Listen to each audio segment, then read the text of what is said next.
These are Dove Lane working group meetings. They're an assembly of people from the various representative groups around here, the St Paul's Unlimited being the main one, but also from other residents groups, and the developers who are proposing the Dove Lane development, which is a large site in the middle of St Paul's that a lot of people are very interested in.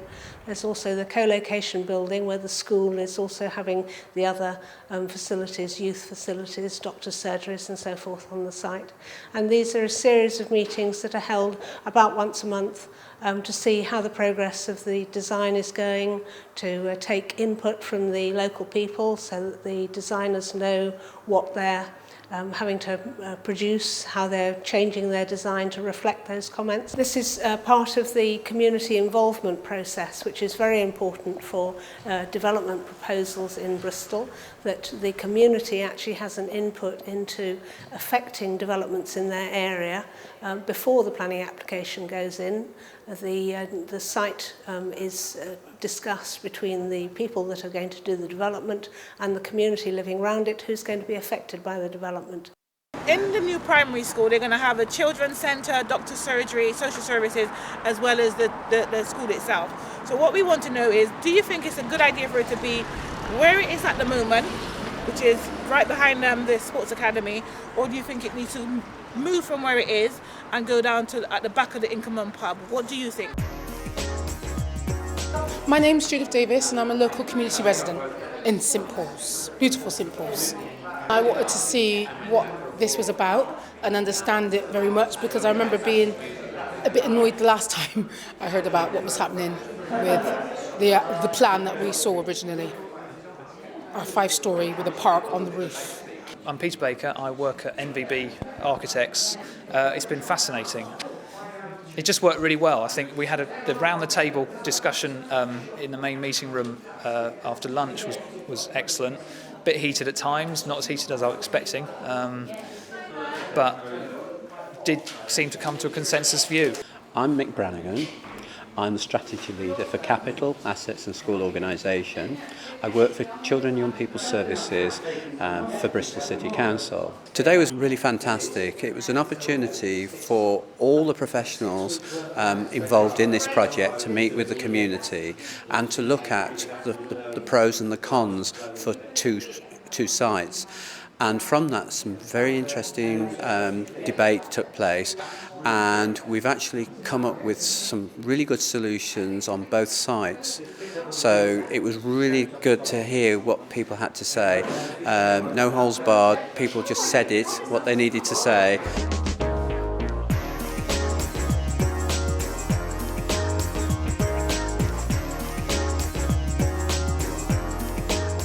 The installation of the flood alleviation tank was a major building project on Grosvenor Green, which will hopefully help the residents of Grosvenor Road with their flooding and sewage problems.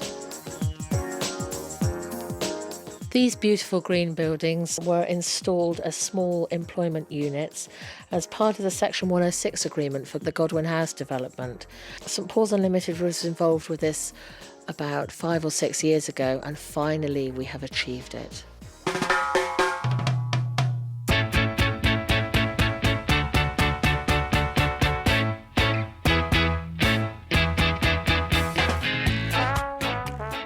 In the summer, we were nominated for an award from the Academy of Urbanism.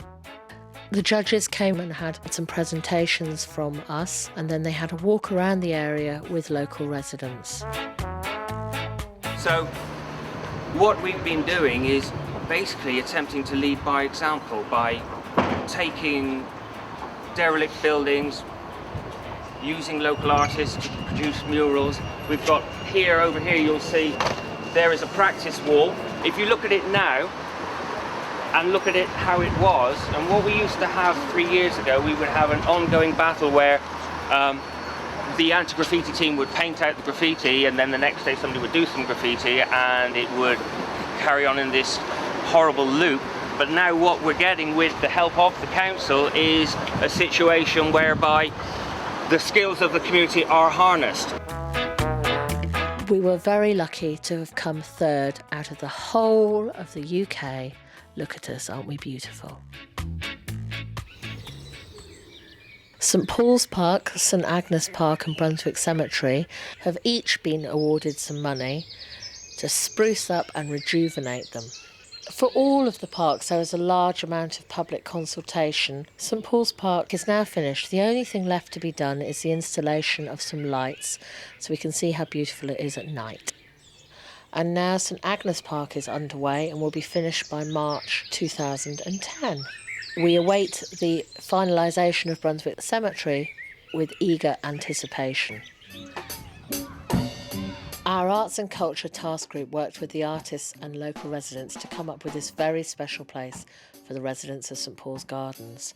And as you can see, it is well liked and loved by everybody around.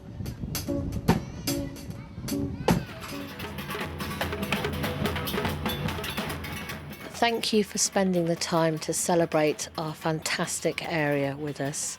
We are St Paul's Unlimited and we represent the residents of St Paul's and St Agnes.